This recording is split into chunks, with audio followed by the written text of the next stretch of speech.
ustakalar uchun arendaga apparatlarimiz bor. Arendaga apparat olib ishlatganingizda yoki apparatni birinchi ishlatishdagi qilinadigan ishlardan qilib ketmoqchimiz, ko'rsatib video qilib ketamiz. Inshaalloh manfaatli bo'ladi.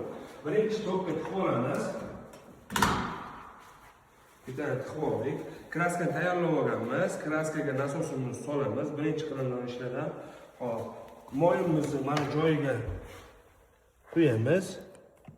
Portion chiqib turadi.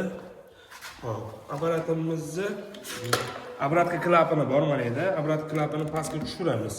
Buni. Hop, bizga kerak bo'ladi bitta chelakimiz.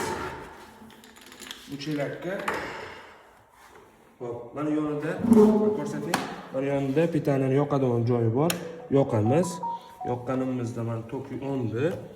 Endi buni hozir apparatdan chiqazib olganmiz-ku, mana davleniyani qo'shamiz. Apparat ishlash boshlaydi. Ichida suvi bor. Suv chiqib oladi, ichidagi suvi. Kraska chiqquncha kutib olamiz. Nasos tortadi, apparatdan chiqadi.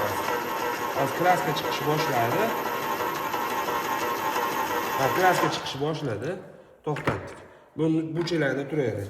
Endi nima qilamiz? Buni shlankaga olamiz. Shlankaga mashina turishida mana shlankaga ketadi. Xo'p, pistoletimiz saplosi yechilgan holatda bo'ladi. Buni bosib turamiz.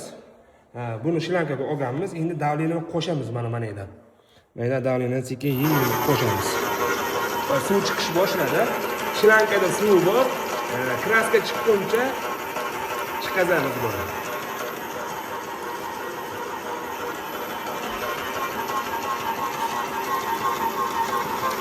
Kraskasi chiqquncha qo'shib qo'yamiz. Ichida 1 litr oshiqroq suv bor, u chiqib oladi. Kraska chiqish boshladi. O'chiramizda. Endi nima qilamiz? Kraskani ichida ozgina aylantirib olamiz. Kraskani o'ziga tarqatib yo'naltirib